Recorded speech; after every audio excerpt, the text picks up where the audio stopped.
Hoje nós vamos aprender um pouco a respeito da graça na vida de Jesus. Isto é, como a graça de Deus atuou na vida do nosso Senhor e Salvador Jesus Cristo. Essa aula é importante porque muitas pessoas são inclinadas a pensar em Jesus como uma espécie de super-herói, como alguém cheio de superpoderes, alguém que estava imune às tentações, às provações e às necessidades que passamos durante a nossa vida. Mas não é bem assim. Jesus era um homem como nós, mas ele viveu durante toda a sua vida debaixo da vontade de Deus e atuando pelo poder que vem da graça de Deus. A graça de Deus foi o segredo de Jesus para viver uma vida extraordinária e realizar todas as coisas que ele fez enquanto estava aqui.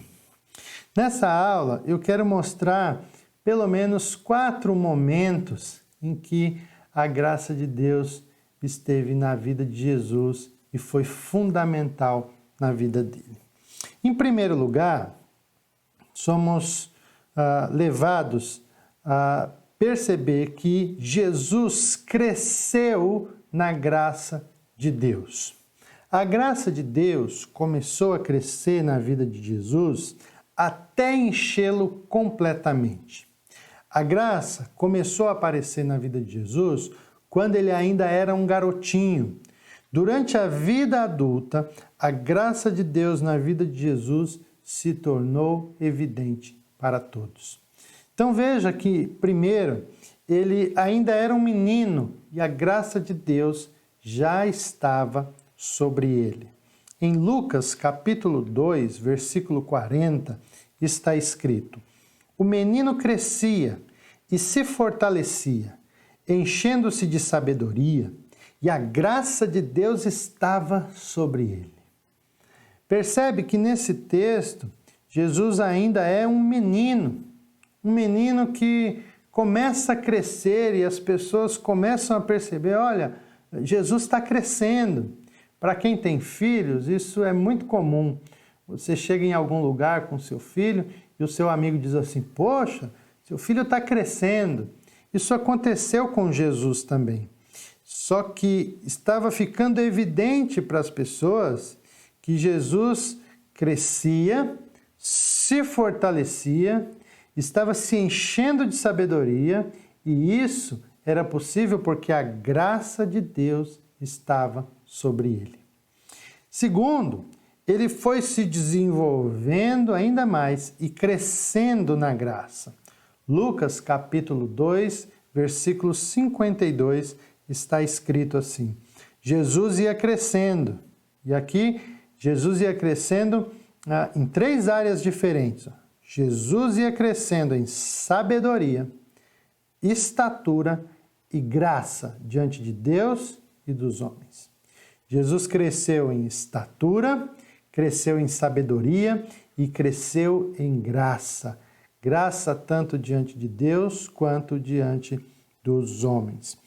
Terceiro, quando ele já era adulto, ele estava cheio de graça e isso ficou evidente. João capítulo 1, versículo 14, está escrito: aquele que é a palavra, que é Jesus, tornou-se carne e viveu entre nós. Vimos a sua glória, glória como do unigênito vindo do Pai, cheio de graça e de verdade. Jesus cresceu na graça. A graça começou na vida de Jesus quando ele ainda era um menino. A graça começou a se tornar evidente à medida que Jesus ia crescendo. E quando Jesus já era adulto, a palavra de Deus diz que ele estava cheio de graça e de verdade.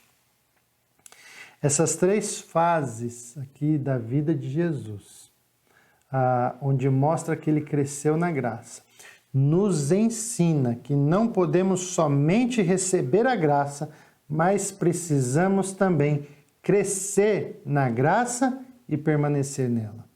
O apóstolo Pedro, em sua segunda carta, no capítulo 3, versículo 18, exorta todos os crentes a crescer na graça e no conhecimento do Senhor Jesus. Ele diz assim: cresçam, porém, na graça e no conhecimento de nosso Senhor e Salvador Jesus Cristo.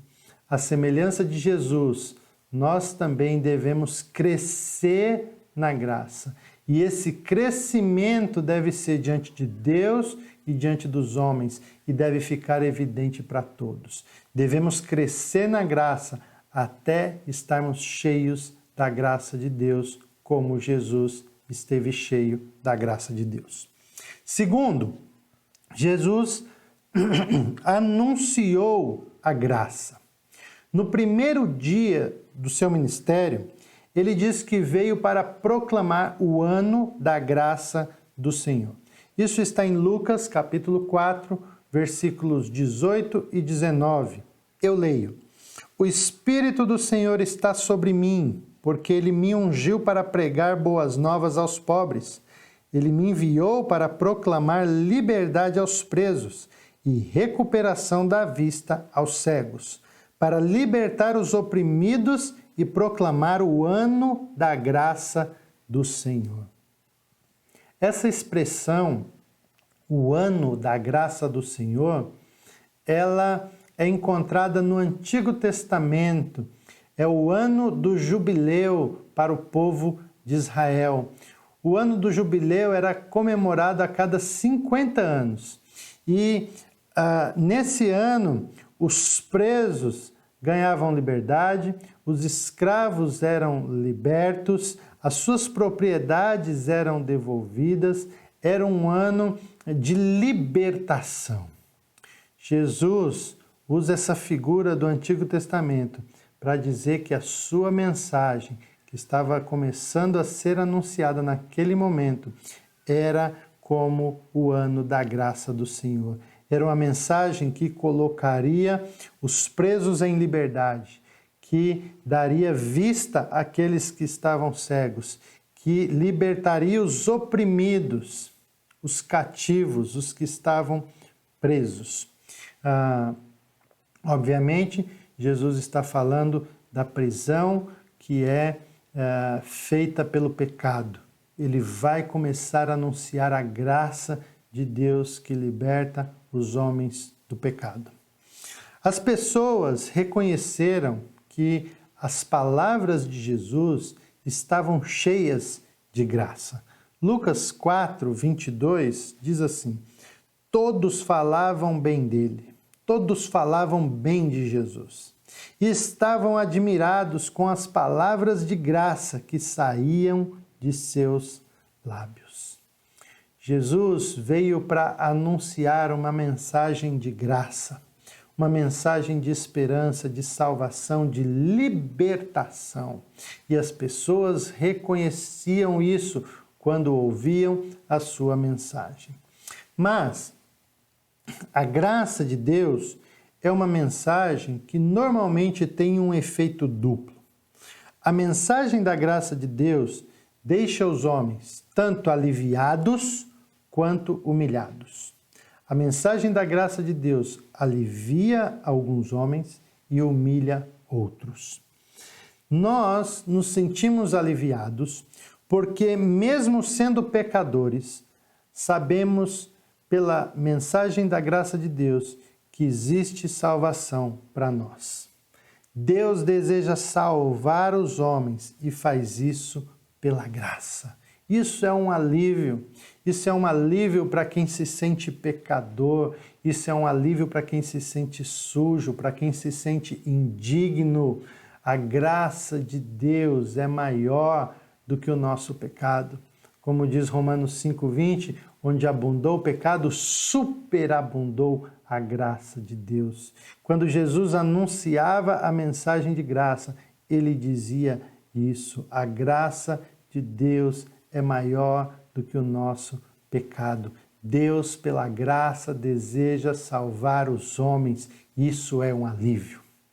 Agora, a mensagem da graça não deixava os homens apenas aliviados, mas também humilhados.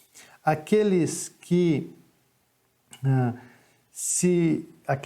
eram orgulhosos se sentiam humilhados com a mensagem da graça de Deus. Porque a graça de Deus, ela exclui todos os nossos méritos, ela exclui todas as nossas obras, ela exclui todas as nossas boas intenções, ela exclui tudo o que nós podemos fazer para merecer a salvação. E isso, para alguém que é orgulhoso, é uma humilhação. Quando Jesus anunciava a mensagem de graça, havia um efeito duplo no coração dos seus ouvintes. Uns se sentiam aliviados, porque sabiam que eram incapazes de fazer qualquer coisa para merecer a salvação. Então, quando a mensagem de graça era proclamada, trazia alívio a esses corações. Outros que queriam se justificar pelas suas obras, outros que eram orgulhosos e que desejavam ser mais do que os seus semelhantes, que desejavam merecer a salvação, esses se sentiam humilhados, porque a graça excluía totalmente qualquer bem que o homem poderia fazer para merecer a salvação. É por isso que Jesus fez tanto amigos quanto inimigos. A sua mensagem deixava alguns aliviados, mas deixava outros humilhados. Em terceiro lugar, Jesus manifestou a graça de Deus em sua vida.